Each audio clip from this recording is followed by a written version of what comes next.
On this episode of the Real Life Pharmacology podcast, I'm going to cover mirtazapine, which the brand name is Remeron. Now, this drug, how it works is it blocks alpha-2 receptors within the central nervous system, or it's an antagonist, and this can ultimately increase norepinephrine and serotonin release. Now, this mechanism is slightly different from serotonin reuptake inhibitors and SNRIs like serotonin and norepinephrine reuptake inhibitors. So it does work slightly differently.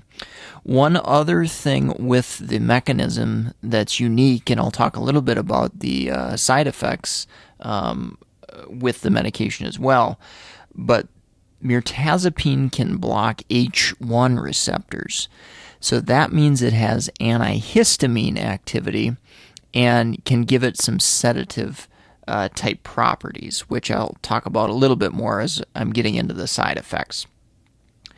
Now, thinking about, kind of how the drug works, what it's acting upon in the central nervous system, we can probably theorize that this drug is going to be indicated for the use of depression, treating depression, and certainly it is.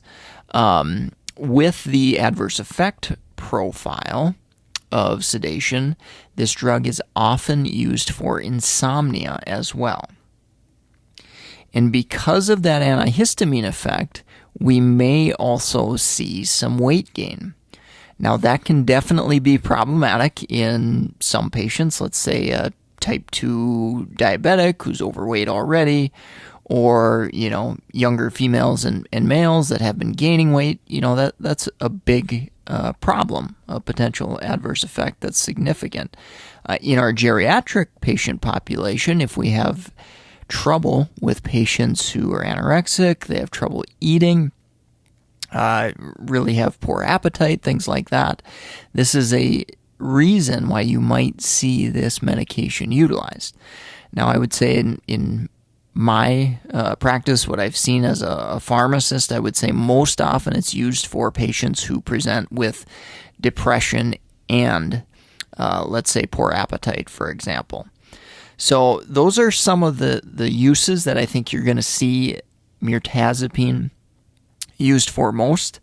Let's get into those side effects a little bit more, because I think they're really, really important, and mechanistically, you can understand how these kind of crop up. So that first one we kind of talked about a little bit, the H1 receptors and blocking that activity. So think of older generation antihistamines like diphenhydramine or hydroxyzine. They're very, very sedating medications. So that mechanism with mirtazapine can also occur as well. So sedation, you definitely have to educate patients about that. The weight gain, using it to actually stimulate appetite, you may see that in geriatric patients, but certainly that can be a negative in younger patients and patients who are already overeating or obese or overweight. That's definitely a negative thing there for sure. I have seen rare instances of, different CNS changes, confusion, hallucination, worsening symptoms of anxiety or depression. So certainly, I always think of any drug that basically acts on the central nervous system, there's always a potential, however great or small, that it's going to impact our patients negatively sometimes. So again, pretty rare that I've seen any issues that way, but certainly something to think about if the timing of starting or increasing the dose of the medication correlates with any type of new symptoms. Now, that sleep effect, you'll see it written and seen in different articles and things like that lower doses maybe tend to be more sedating than higher doses, and that's due to that kind of antihistamine effect at lower doses. As we get to higher doses, there may be more of a stimulatory, maybe a little bit more norepinephrine type effect. How true is that, and how does that play out in clinical practice? I think of a patient that, we may not get much more bang for your buck on increasing mirtazapine to the higher dosage range, 30 to 60 milligrams in patients that we're treating insomnia. Now, genetics can play a role, and all sorts of different stuff can play a role in what may or may not impact that medication, but you will see that reported out there in the literature. With any antidepressant, it's super important to educate our patients that for the antidepressant effect, it's likely going to take a while. A few weeks, a couple weeks for sure to start displaying effects, but maybe up to 4 to 8 weeks before really starting to kick in. So definitely important to educate your patients in that respect. Now, if we're using it primarily for sleep, insomnia, and that effect, that should be seen fairly quickly. Okay, upon taking the first dose or first few doses, we should get that sedative type effect if that patient is going to have that effect and benefit from that. One other quirk on the adverse effect profile. So if you remember mirtazapine and bupropion, which I think I still need to cover in an upcoming episode here, but mirtazapine and bupropion tend to have a lot less impact on sexual dysfunction. So the SSRIs, SNRIs, the TCAs, those classes of medications tend to have a lot more problems with causing sexual dysfunction. So I think that's a really important differentiator and a good thing to remember. I've definitely remember seeing that throughout pharmacy school show up on different exams and quiz questions. Let's take a really quick break here. I want to remind you guys of 3 things. So reallifepharmacology.com.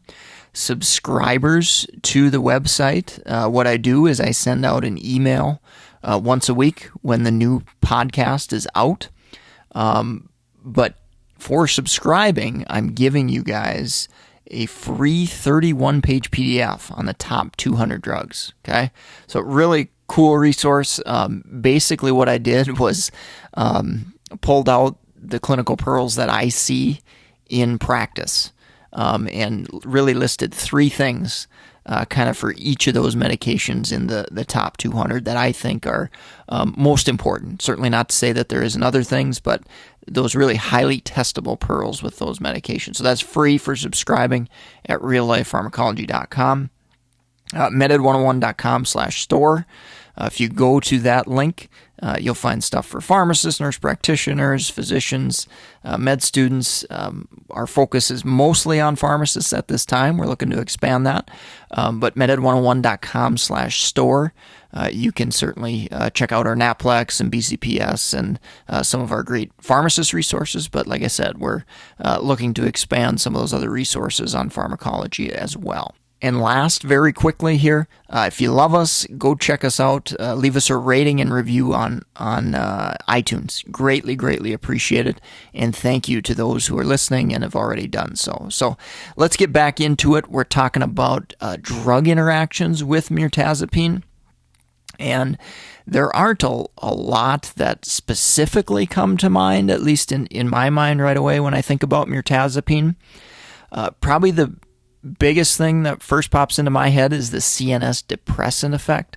So that sedation, obviously if a patient's on other medications that can cause sedation, opioids, other psych medication, over-the-counter older antihistamines, all sorts of sleepers, other medications like that, that mirtazapine can kind of have that cumulative effect where it may zonk a person out even more or make them too sedated. Second thing with drug interactions, there is some issues through CYP1A2 and 3A4 and 2D6. So those CYP enzymes, as far as interaction goes, do play a role here. I would say that, I'm not aware of any strong contraindications to any meds kind of through those pathways. But I would strongly encourage you to look that up if you do start a new medication, just to recognize which way concentrations might go. If it's increasing mirtazapine, if it's reducing concentrations, or if it's changing the concentrations of other medications as well. So think about that with mirtazapine, and really clinical monitoring of patients with any new medication is going to be important. But keep in mind, concentrations could be a little bit altered with mirtazapine in combination with other drugs. Serotonin type effects. So we've got to think about SSRIs and things of that nature. That can be an issue. I would say it's pretty low chance that there's any type of serotonin syndrome or stuff like that. You're going to have to look at that patient and kind of assess what other drugs they're on, what doses are they on, and that mirtazapine potentially having a small cumulative effect to that serotonergic load. A couple things that I think kind of are important for all antidepressants.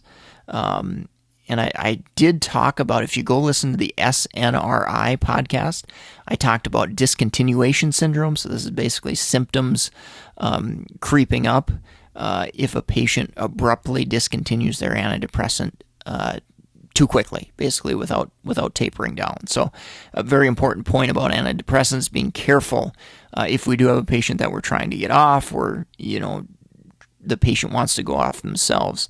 Important education point there. And one other thing that I haven't touched on much is switching antidepressants. So many times I've seen patients try SSRIs, maybe try an SNRI, and maybe it's still not working for depression, and we want to try something different. And mirtazapine, might fit that bill depending upon the clinical situation. Now, with that, there's always a question, or I've gotten the question a lot, about how do we go from one antidepressant to the other. Let's say the one we're on, let's say it's sertraline, is not working, and we want to go to another one. I generally recommend a cross taper, where we start, at a low dose of the mirtazapine, and then at the same time come down slightly on the dose of, sertraline or whatever other antidepressant you're using. So that's my preferred method. Now, if you've got a situation where you've got some serious adverse effect or something like that, you're going to want to stop that drug right away and probably just have to deal with the discontinuation syndrome. But if, patient's just not responding well, but they're tolerating it fine, I generally support cross-tapering as far as just the most kind of conservative way to start a new antidepressant and kind of taper off the one they're on. Now, augmentation might be appropriate, where we use 2 different antidepressants as well. So it's really kind of a clinical gray area as far as some of that goes. And I'm not going to get into that today, but just wanted to lay out that cross-tapering strategy in theory, and at least from my experience, what I've seen providers and others do. I think that wraps up today's episode. Certainly hope you enjoyed the podcast. Hope you picked up a pearl or two. And leave us a review on iTunes if you have a second. If you've got questions, concerns, issues, maybe I misspoke, which is entirely possible, reallifepharmacology.com, and hit the contact button. It's the best and easiest way to get a hold of me. So take care. Thanks for listening. I hope you have a great rest of your day. Eric Christensen, PharmD, signing off. Take care.